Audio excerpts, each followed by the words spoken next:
Hi, I'm Kathy Mills from Short Film Edits, and I'm here with Nic Westaway for an interview today. How are you? I am very well, coming at you from Canada. How are you? Mm, I'm good, thank you. Could we start this with you telling us a little bit about you? Absolutely. Well, I am from your neck of the woods, Western Hmm. Australia, from a little country town called Margaret River, where I grew up doing music, sport, and performing, and all the rest. You can probably look all this up somewhere too. But I traveled up to Perth, which I believe is where you are from, Yes. and went to drama school there to WAPA, West Australian Academy of Performing Arts, for 3 years, and that's where I sort of honed my acting skills as best I could. Uh, Mhm. Following that, I went on to an Aussie TV show that you would definitely know, Home and Away. So your followers, if they're from around the world, might not know the Australian soap opera, but Home and Away has been on air for longer than I have been alive. Yes, And long so time. it was pretty cool for me to start my career on such a big, important show to Aussie culture. And I spent nearly 4 years on that, 386 episodes roughly. Mhm. And from there, I sort of went on to do bits and pieces. My acting career slowed down, but I decided to keep going. So I went to London. I did some theater when I lived in London in 2019. And then following sort of COVID locking things up when I was back in Australia for a bit, I moved to Vancouver, which is where I am right now, in 2022. Been here ever since. And the last year and a half, I've ventured down the road of vertical dramas. Mm. And Yep. today, I think I just finished literally last night filming my 27th vertical Mm. over the last 18 months or so. So yeah, bit of a whirlwind, but that's my yeah, acting career and journey thus far. Yeah. So what actually drew you to the vertical space? Um, Paid acting work. Mhm. Simply Yep. put, I was doing production assistant work here in Vancouver and getting the lay of the land. While I was here, we did have the big film strike come out of Hollywood. So writers and actors and everyone sort of put a halt on it and said we need to be respected and paid correctly and have protection from AI, and that's still an ongoing Yeah. thing. But off the back of that, I started to venture into, the acting world here in Vancouver. So I got some voiceover jobs. I got a small one-day role on a Hallmark film. I got some motion capture work, which was the funnest thing ever, in the suits with the dots for some Yeah. video games. Oh, yeah. Yep. Um, and then yeah, when I saw actually a Facebook ad for non-union work, which is I'm not a union actor as yet.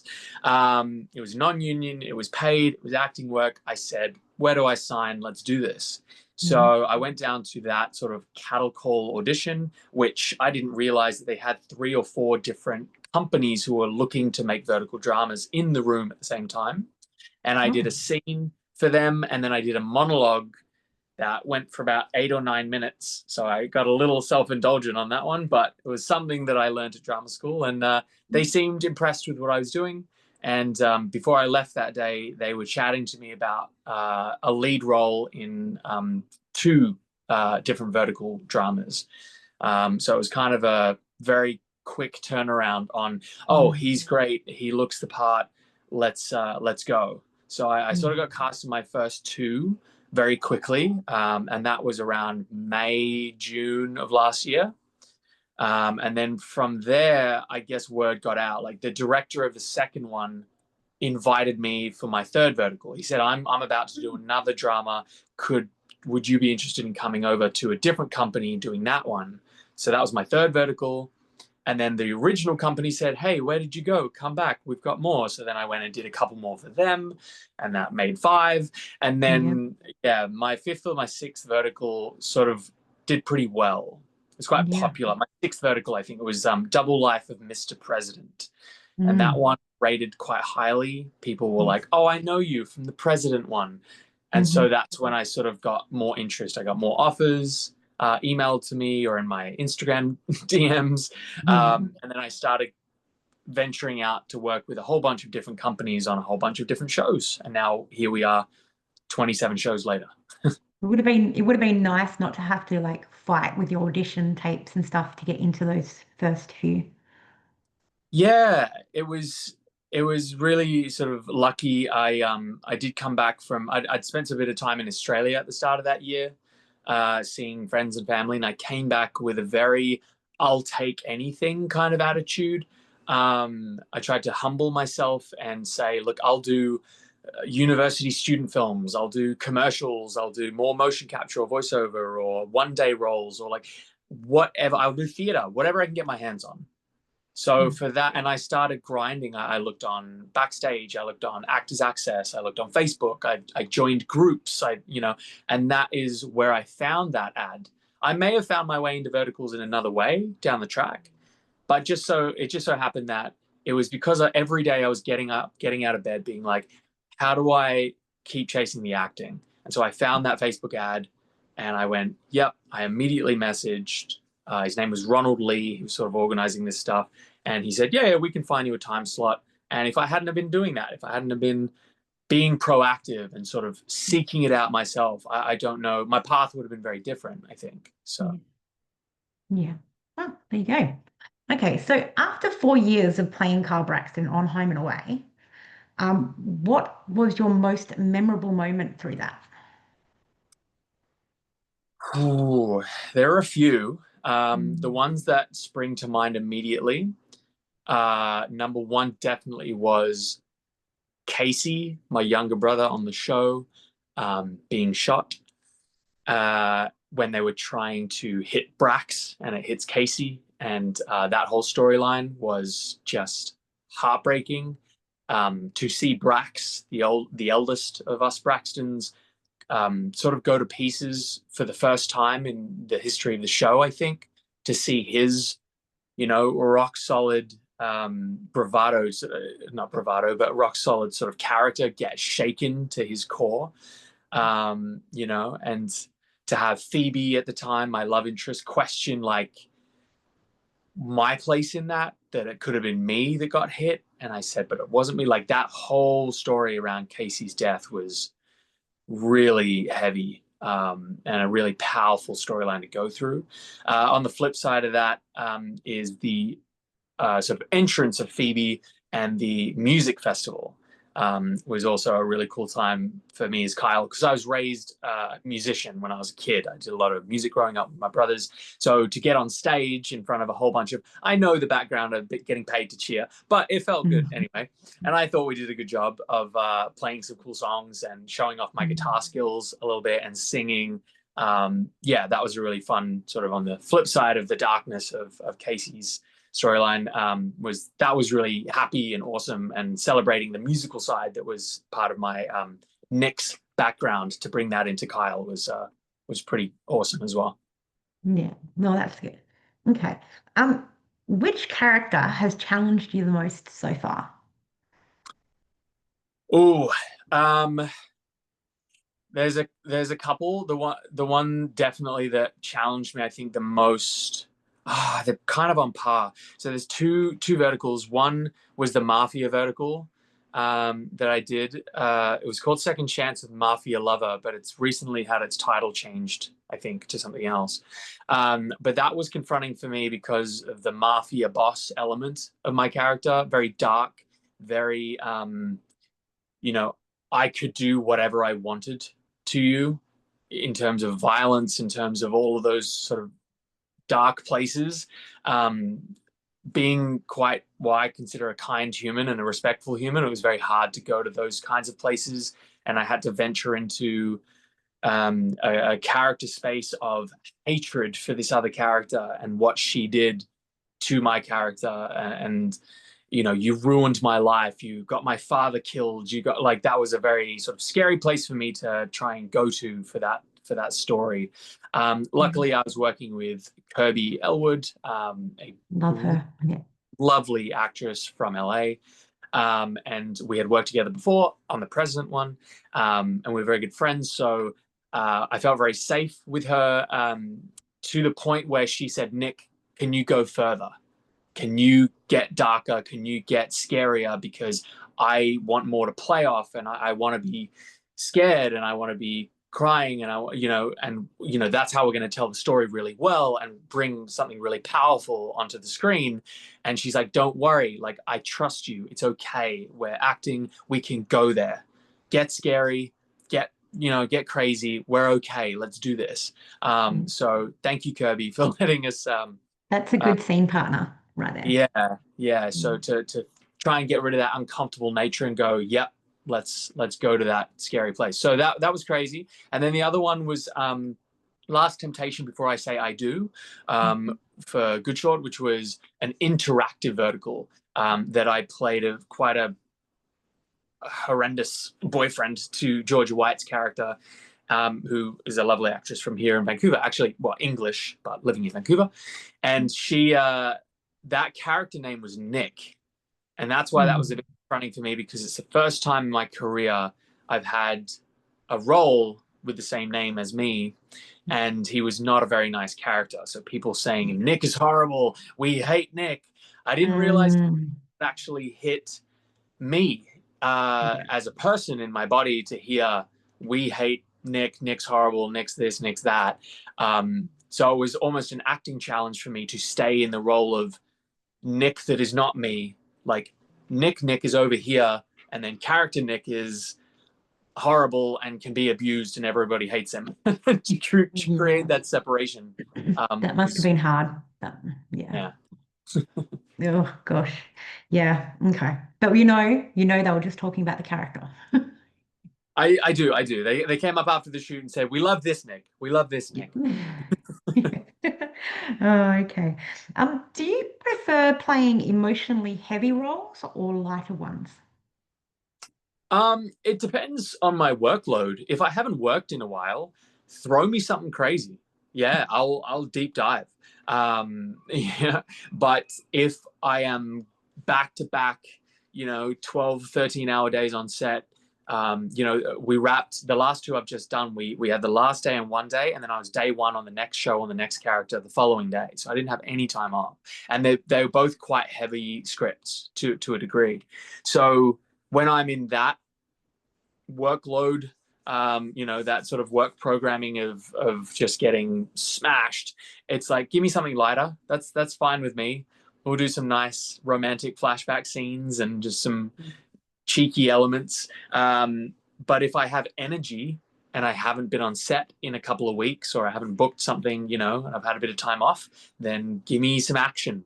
Give me some Yeah. darkness. Give me some crying scenes. Give me something that I can sink my teeth into. Yep, sign me up. I'll do it. Yeah. Definitely. All right. What excites you most about your upcoming projects? Um, well, the pirate one we have been like chipping away at since middle of October. Mm. So we didn't, it wasn't funded the way that other verticals have been funded. It was sort of finding an executive producer and a producer to back us, who the lovely Julie and Steve, who are behind this project, Julie being the writer and also the lead of the show, they found people to get behind this project.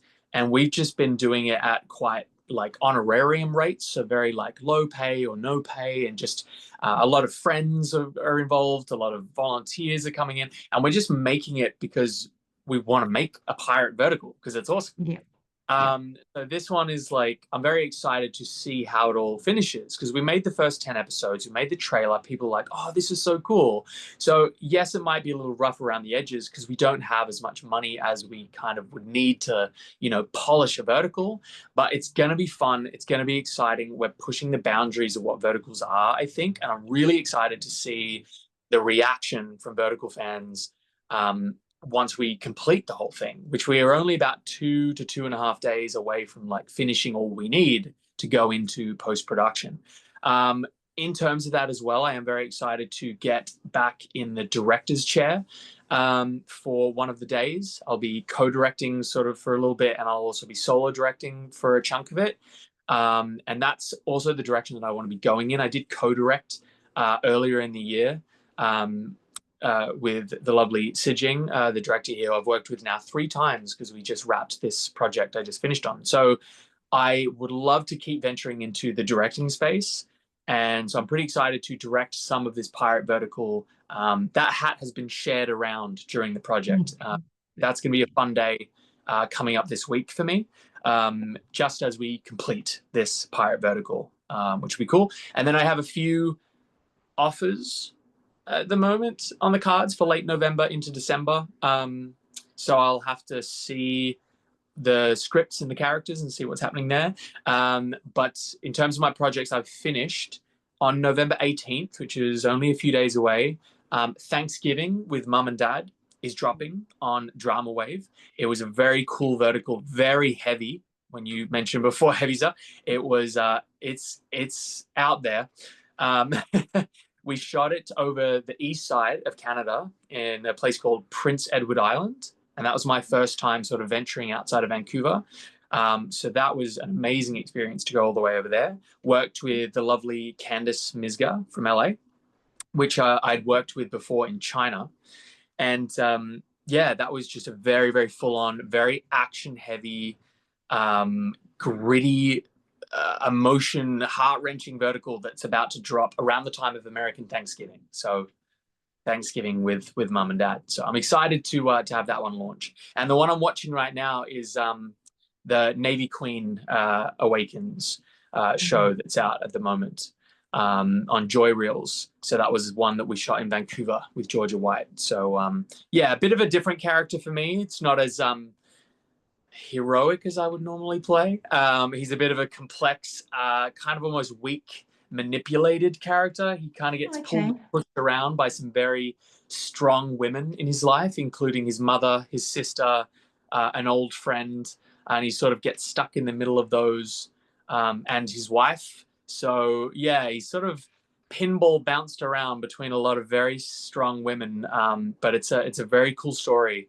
And yeah, everyone on board that one did a great job too. So check that one out.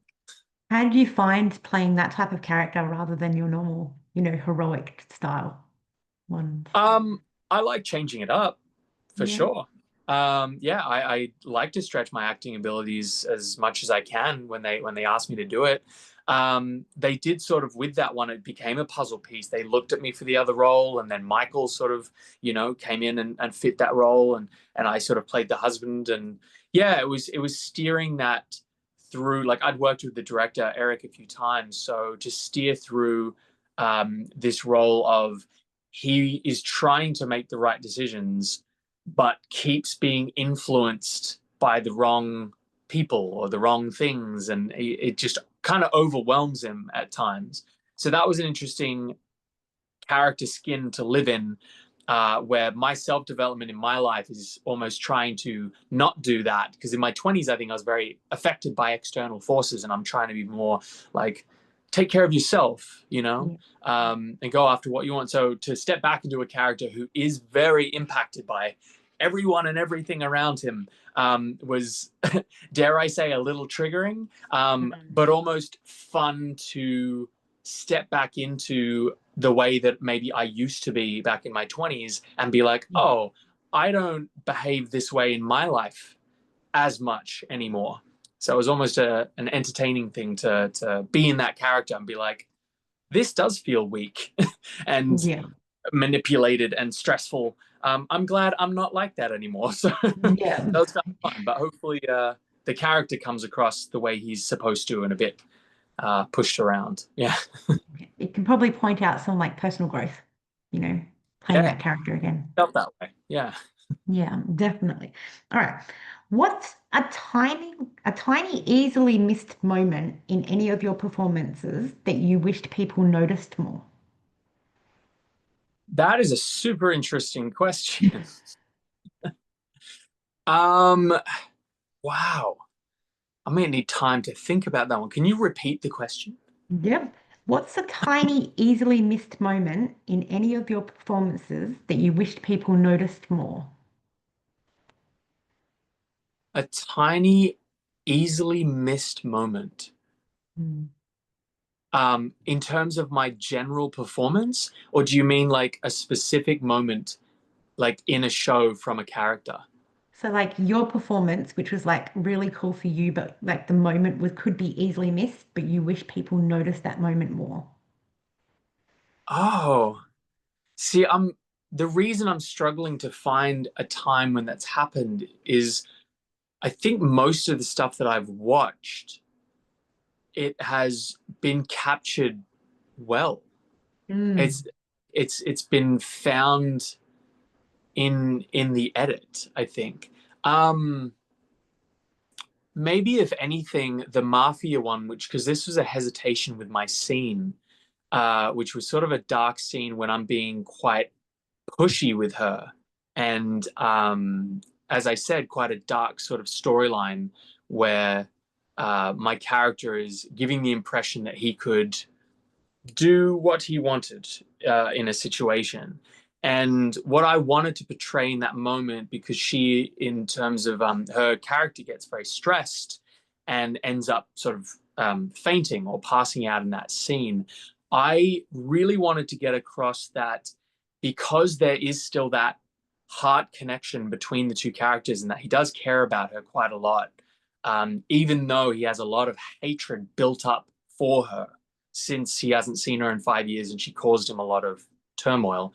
In that scene, I really wanted to get across that he is getting caught up in his darkness and in his hatred of her and being very aggressive. And when she loses consciousness, I really wanted to play a moment that when she's saying, leave me alone or stop or whatever, that he does stop, that he does hear her and stop before she actually the stress gets to her and she sort of loses consciousness. But I did feel like that did get lost a little bit in the space of, oh, it was her losing consciousness that made him go, oh no, something's wrong. So Yeah. that was a subtle time in that show that I really tried to get across, and it's so subtle, it's so small that Mm. he actually does pull back for a moment to be like, am I crossing the line too far here to a woman that I actually do care about, Mm. as hateful as I'm being, just a split second before the stress does cause her to faint. So I Yeah. don't know how many people would have picked up that moment where he does go, maybe I'm going too far, Mm. versus people going, oh, she actually had to pass out before he realized he's going too far. So Yeah. I hope Now, some people, hopefully people go back and try and notice that now. yeah, hopefully people saw that moment because I did try to play it that he does the backstory, the romance is still there, even though he is a bit monstrous in that Yeah. scene. Hmm. Well, there you go. All right. If you could rewrite the ending of a project you've been in, which project would you choose? Ooh, tricky. See, I've tried to rewrite. Okay. I have turned down projects because I wanted to shift things or adapt things, and they sometimes have let me, and they sometimes haven't. Mm. So, finally, seeing you carrying our baby is the project that I co-directed. And one of the big influences on bringing me on board as a co-director is because I was a little involved in adapting the script. We changed a few moments throughout, and the ending of that script was essentially kind of written by me. not Okay. not all of it, but like the last page and a half, I wrote a bunch of dialogue. That Sijing, co-director, uh, saw what I'd written and then polished it and adapted it, and I loved what she took from like what I created and made it fit the story nicely, and then we co-directed this one together. And the reason I love that is because the storyline was a common trope of these two people have brilliant chemistry, but for some mistake in communication, they think they're married to other people. And Oh, so the whole yeah. way through the story, the audience is going, they're frustrated and they're going, you can be together, you can be together. But they think they're married to other people, but they're actually secretly married to each other. They just don't realize. So at the end of the story, in the original script, which was a good script, it just didn't have that like honoring of that whole journey when they actually figure it out and go, oh my God, you've been my wife the whole time. Oh, you've been my husband. Oh my, we could have been together this whole time. Oh my goodness. So I wrote like these bits of dialogue that kind of just nicely concluded the story. Mm. And so I was really happy with getting that change to that ending. Yeah. um, the producers and the clients allowing me to do that, to write that, Sijin coming and editing it. And we found a really nice sort of bow at the end, and it feels really romantic and really sweet. And I love that we got to do that. Yeah. On the flip side of that, there's other projects, one in particular that I can remember, where the ending, I feel like, again, was sort of not like completely like fumbled, but just could have just been so much better. And I think I have a writer's brain. I have a bit of a director's brain. I've done so many of these that I could just see it. I could see this diamond at the end that we could have just made it shine. And so I said, would you be open to having me change the ending or suggest something? And they said, oh, I think it's a bit close to filming to get those changes approved. So I actually turned down the project, and they got another actor. I hear it went very well. I hope it did. I hope it's a great show. But I didn't want to involve myself because I just felt like there was something in the messaging or the themes that I really wanted to adapt into the ending that I wanted. Yeah. So to answer your question, I actually don't think that I've been involved in a project where I wish that they changed something about it, the ending or otherwise, because I feel like I have been able to enact some little changes, being a lead character most of the time in these stories. And they've allowed me to do that and guide it. Or when they don't allow me to adapt it and change it, I have said, good luck, best wish, grab another actor for that role, because I don't want to play it the way that it's written. I hope it's great and I hope it turns out well, but I'm not the right person for that role, or I'm not the right puzzle piece. So I don't think that I would change anything that I've done in most of the projects that we've had. I Thankfully. love the fact that they allowed you to change the ending of that. Like, I know that sometimes they're very, very strict to, what they have to be. So to have that creative freedom would have been really nice. Yeah, they can be. But normally when the team sort of gets together, it is a process to go through to sort of get changes. And I've, obviously knuckled under and held my tongue in certain aspects when they tell the story. But I also am a collaborator. I like to collaborate, and I like to hear their perspective. Say, we want to do it this way because, and then if it's justified, my golden rule for verticals, I've said this to so many people, is make it make sense. And so there are the ones out there that sometimes they don't quite make sense. And that's the ones I generally kind of step away from. I'm here for the drama. I'm here for the slapping, and I'm here for the action, and I'm here for the mistaken identities and the love triangles and the kidnapping and all the stuff. I just want some sort of explanation as to why did they do that? Or why did they say that? And it might not be, based in complete reality. It might be a little stretched for the melodrama and for the high emotions and for the excitement, sure. But just give me something that makes just a little bit of sense, and I can get on board and I can run with it. So, yeah. Yeah. I also find that sometimes when it makes sense to you guys, from like a watching standpoint, sometimes it doesn't, because we don't always get like a full backstory into the character while watching, rather than you guys acting it. Yeah, which is also a very tricky sort of preparation to try and go, well, what if we added this line, or what if we can just tell it with our performance, our body language, our eyes? Can we portray a little bit more there? So yeah, that's part of the art of performance, right? And the whole team coming together with the story. But yeah, it's sometimes it reads and sometimes it falls a little short, but we do the best we can, and those are the shows that do really well, are the ones that do that the best. Yeah. All right. If you could go back and relive a single day in your career, which one would you pick? You ask questions. Thank you.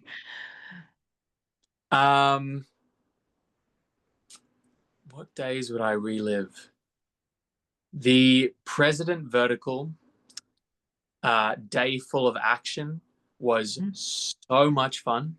When I stunt flew through a window, punched the guy before he set my wife on fire. It was a whole day. Shot a whole bunch of bad guys with my golden gun. Had a big fight choreography with a dude with a briefcase full of money. That day in the shed out on that one was just the funnest. It was just so good. The uh, the home and away day I told you about with the music festival, Yeah. awesome. That was also an amazing day. I definitely go and relive that one and get up on Yeah. stage, do that again. They're definitely the ones that come to mind. I'm trying to think of other ones since I've been over here in Vertical Land. Um, Interestingly, I don't know if this is in the scope of your question, but motion capture that I mentioned before for video Mm. games. There was a couple of days working for Amazon Games as a motion capture artist that I would definitely relive again because it was just having fun in this studio with those Yeah. suits on and shots and the people that I was working with. It was just the funnest day in That that sounds little fun. performance studio, and I played multiple characters in the same day, so Mm. it was creating these physicalities for motion out of it was just playing. It Yeah. was just playing and performing these roles that were then going to get animated and put into a video game. So that is definitely days that I would relive for sure. Yeah. That's really cool. All right. How do you make similar roles feel unique? Hmm. Some of them do feel very similar. Mm. They absolutely do. When I am going through the script, I sometimes do look to find certain aspects of a character that I can gravitate towards. But I am kind of steered as well sometimes by the director, by the client. Mm. They said, we want it to be like that one you did before. Yeah. So so it's tricky when they say like, "Oh, we loved what you did in that one. We want that sort of character in this one." You go, "Well, okay, so they want a similar vibe to that." And I can't change my face Mm. too much, right? So I guess I've done subtle changes with my hair sometimes over the projects. Wardrobe definitely plays a role in this. I've worn plenty of suits and ties and things like that, but there's definitely changes that I can get from wardrobe that make me feel different, or maybe if it's even like a ring that the character wears, or a different watch, or a different style of tie. Gives me a different perspective on the character. But within the story itself, I think it's looking, like you mentioned, backstory before. It's looking at the character's relationship to their friend, their partner, their love interest, their wife, their parents, their children, and how they relate to those kinds of people. So I've found different characters will respond differently to different people. Do they get angry immediately, or do they snap, or do they have a longer fuse and it takes them a while to ramp up to getting very angry? Mm. Are they quite stoic, or do they show their emotions a lot? Are they in a sad scene, are they holding their tears in, or are they actually letting those tears out? During the character development stages, I'm trying to look at the character and find the traits that do differentiate them from the other billionaires that I've played, or the other, that kind of thing. Like the one on Prince Edward Island, not a billionaire in any capacity. He's a struggling for money, sort of lower class plumber who's just trying to make enough money to provide the life for his daughter that she deserves, and things like that. So that's very different to playing a suit wearing billionaire CEO. So I did try and carry him differently. Yeah. Not as maybe confident when speaking. He's not as his body language might not present as tall in posture. Um, so it's just slight things like that. I don't know if it always reads, but once you enter into the first few episodes of a story, I don't know. I think you, hopefully to an audience, you become just that character. So even if it is sort of similar to one that they've seen you in before, the story is different, the Yeah. characters are different, the dialogue is all different. Like there's enough differential there that you can play authentically. You like let some of you live through that character, live through all of your characters, because it'll come across as Mm. more real, I find. And then just try and find the subtle differences that make good logic with the story and with the character that you've tried to prepare. Yeah, no, that makes sense. All right. If you could star in a vertical that you would class as your perfect storyline, what would it be? Well, I'm actually writing a couple of verticals at the moment. Okay. So I don't know how good a writer I am. I guess we'll find out if anyone wants to buy my scripts as they Yeah. progress. I'd also like, as I sell, if I sold a script, to be in it, like to portray a role in Mm, it, um, and also to maybe direct as well. As I said, I have an interest in that, so we'll see. But recently, in terms of me portraying a role in a vertical, if I had like a perfect storyline, if I can start with presenting a theme, I've done one werewolf one, and I've hmm done mafia, I've done billionaire, I've done bits and pieces, I've done president. I'd love to do a vampire one. mm, I yeah. can't tell you exactly why. I think fantasy as a genre, I really love it. I grew up, watching fantasy series of, I really love the underworld movies with the vampires versus the Lycans, the werewolves. Yeah. And I've always liked that world, Interview with a Vampire, and, even Vampire Diaries and Twilight. Like, I like that world for some reason. Vampires, werewolves, even like zombies, like whatever. So I've done that werewolf one. I would do more werewolf ones, sure. But I also don't think, like, I don't grow a lot of facial hair. So, Mm, and I'm not, let's say, your average, like, rugged male. Uh, but I think I'm more clean cut, mm, and I'm quite tall. So there's something that draws me into playing a vampire. I think I could maybe do well and sort of putting some contacts in, or I don't know, getting the fangs going. It's never something that I've really been able to do in my career. So I mm, think like a vampire coven, with maybe a rival coven. So it kind of has that sort of mafia-ish element, like gang kind of element of like, here's this vampire family and that vampire family. And, the vampire princess of that family falls in love with, I'm the vampire king or vampire prince of that family. So it's more like a Romeo Juliet vampire story where we're not supposed to be together because our vampire gangs are rivals or mm, don't get yeah. along like each other, and you find a love story within that between two vampires. I think would be kind of cool. That's Um, cool. Yeah. it's a bit odd, but it also could be vampire and human, as the trope has been done before, um, or something along those lines would be kind Sorry, that was my cat of. making noise.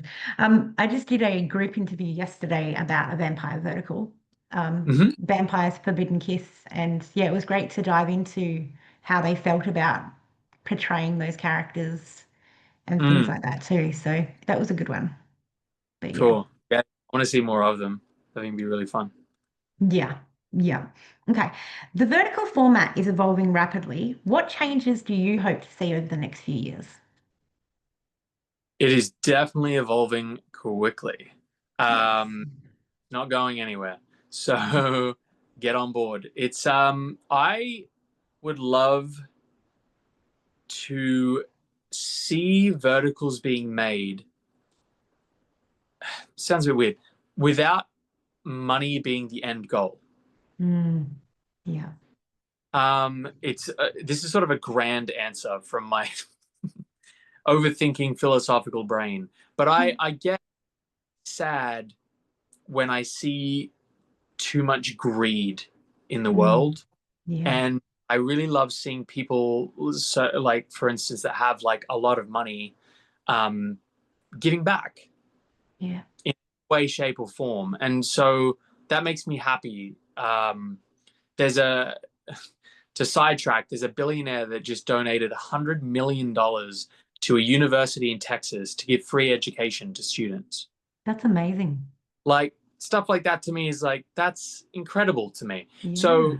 bringing this back to the film world, what I've seen in verticals so far is verticals being made, scripts being chosen, companies filming projects based around what's going to make the most money, Yeah. what's going to get the most amount of views and clicks.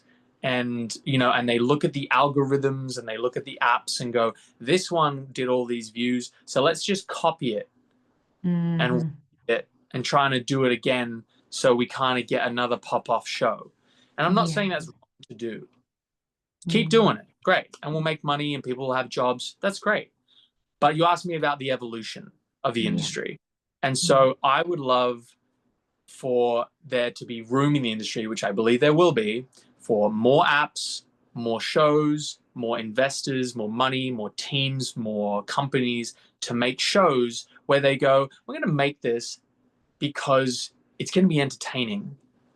We're going to make this because the message is awesome. We're Yeah. going to make this because it's artistic. We're going to make this because it has this sort of commentary on society or this commentary on this person's story, and it's going to impact some people. And we don't mind if, 100,000 people watch it or 100 million people watch it. But we're going to make it because we're going to make our money back, and the people working on it are going to get paid a living so they can live their lives and have a standard of living, and the people watching it are going to enjoy it. But it doesn't matter if it makes enough money so that people can buy mansions and yachts. Yeah. But it makes enough money that it was successful. Yeah. You want it led Make by passion, not by greed. Yeah, and it speaks to art Yeah. over business. Yeah. I Business absolutely agree. Yeah. business tick, great, but didn't have to be business gangbusters. It was business tick and art tick. Yeah. It was soulful and it was touching and it was all the stuff. So that's what I'm starting to see. Yes. As I mentioned before, the lovely actress from LA, she has a Mm. close friend of hers that she's been helping be involved with. I think she's exec producing and producing some shows and being involved as her friend has founded, and I don't know her whole involvement, but heavily involved in Shara, Shara Yes. TV, Yes. CHRA. And their whole thing is they want, back end deals on their Yeah. projects to give back to the people who created them, the writers, the producers, directors, actors, the people, the core squad, to be like, if it does really Yes. well, it trickles down and everybody wins from that. Yeah. They want diversity, they want equality of pay, they want all this sort of stuff, and they want shows that are compelling. On the shadier side of verticals where they just throw in tropes that are clickbait or rage bait or Mm. whatever to try and get people to watch it or hate watch it or that sort of thing. Shara, I don't think want to do that, and I think there's more companies that are coming out doing that. I've heard about like Candy Jar. I've heard Sizzle Mm. Reel coming out next year. The production company up here, Stephen and Julie's company, Meep Productions, that is making Beneath Crimson Sails, the pirate vertical. They want to be working on projects that aren't exactly like, let's get a script that's going to make $1 bajillion and make all the investors happy and whatever. They're like, we want to work with people that want to make enough money so that we can live our lives and go on vacations and spend time with people and go out for dinners, like just have a standard of Yeah. living. But we want Absolutely. a project that's awesome. Yeah. That's a I think script. that'll open up the storyline ideas as well, because at the moment the storylines are the same because that's what makes money. Yeah. Mm. So it's just like, if it ain't broke, don't fix it. But I Mm. want the evolution to be people taking chances, people taking Yeah. risks, and it might not all work out, but the ones that do work out point you in the right direction of like, oh, we can do these. And they don't Yeah. make, whatever's, but they make enough so that everyone's happy, and the entertainment value, the artistic value Yes. is there. That's what I Yeah. want. Yeah. Me too. I hope to see more of that.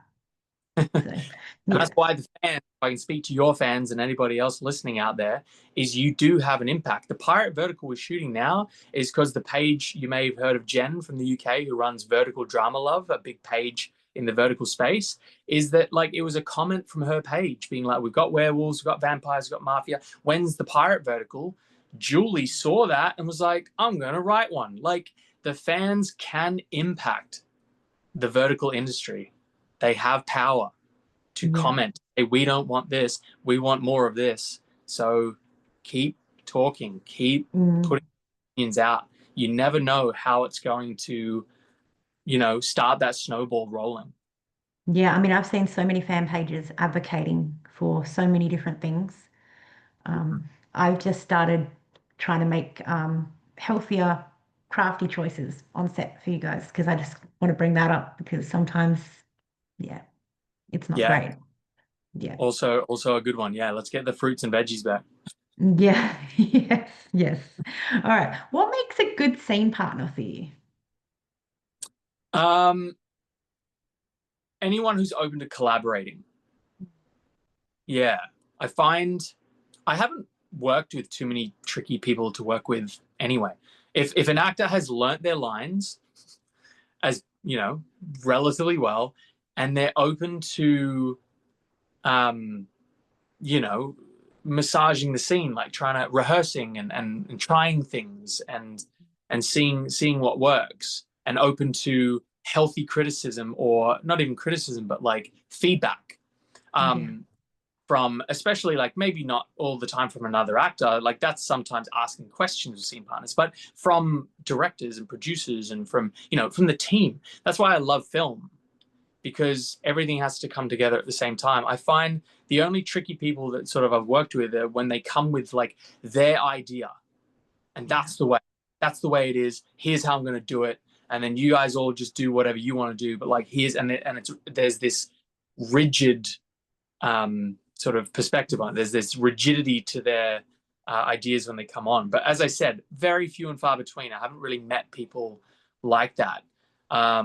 Yeah, thankfully in the vertical space, I've been blessed to work with so many people who just come in and they're curious. They try something, they come up with ideas, and then they throw ideas at me, and I go, yeah, let's try that. And then I throw an idea back, and the director says, could we try one like this? And we go, oh yeah, let's try that. And then maybe even the producer or the client, which sometimes we have on set, be like, could we see this scene if it's a bit more edgy, or if it's a bit more vulnerable, or if it's a bit more that, and then we try that. Like, that's what I love about film, is Yeah. we play around, and then we roll the cameras, and then when we feel like we got the best thing we could, which often at times we don't get a whole bunch of tries at, because verticals move very quickly, but at least we try and come up with a plan and come up with ideas, and it's collaborative. It's when people, as I said, put their foot down and go, it's this way or it's no way. That's Doesn't work. yeah, I like being part of a team. Yeah, that's important. Like I believe that every single person, like crew, cast, everything, you all play a vital role, and without one of you being like collaborative, it can mess up the whole entire thing. So, Yeah, 100%. yeah. All right, I got one more question. What does a good day on set look like for you? A good day on set. Running on time. That's a big Running one. good, and we have trickier days some days than others. Mm. But a good day on set for me is call time not too early, so I don't have to get up crazy early in the morning, but obviously not too late as well, because then you got a late finish. So somewhere around the, like, probably between 9 and 10 is a good call time for me. It's sort of after, or maybe around 10ish is good, because you skip peak hour traffic if you traffic Mm. drive somewhere. Um, I like being in maybe a half to 2/3 of the scenes for the day. Keeps me busy enough so that I'm active and I'm in the zone. I'm not, sitting around on set doing nothing. But if I'm in every single scene during the day, that's taxing, to Yeah. not get downtime or rest time or prep time. So yeah, like half to 2/3 of the scenes I'll power through. And yeah, as long as there's like one or two fun scenes in there with some Mm. sort of acting emotional challenge. It's not all just exposition on the one day, But also, if it's a too heavy day and it's just all craziness and it's all yelling and screaming and crying and action, then that's a bit of a crazy day. So I feel like a good day on set for me is a balance. It's I'm in enough scenes but not too many. I'm in some hectic, heavy scenes, and then some maybe lighter ones. So there's a bit of a contrast. A tasty lunch is always helpful. Mhm. Yeah. And I'll call that like a Goldilocks day, one that's just right. Yep. Yeah, no, that's really good. I want to thank you so much for taking the time to have this interview with me today. No worries. Thanks for chatting to me. Yeah, we've it's nice to be reached out from people who are passionate about the space and want to get to know us a little better behind our characters. So Yes, it was a pleasure. Thanks for being patient because I know I've been busy the last few weeks. So that's okay. here today, I'm glad we got to have this chat. Yeah, me too. All right, look, you enjoy the rest of your night, and I will talk to you again very soon. Thank you. Thanks, Kathy. Thanks, Nick. Take care.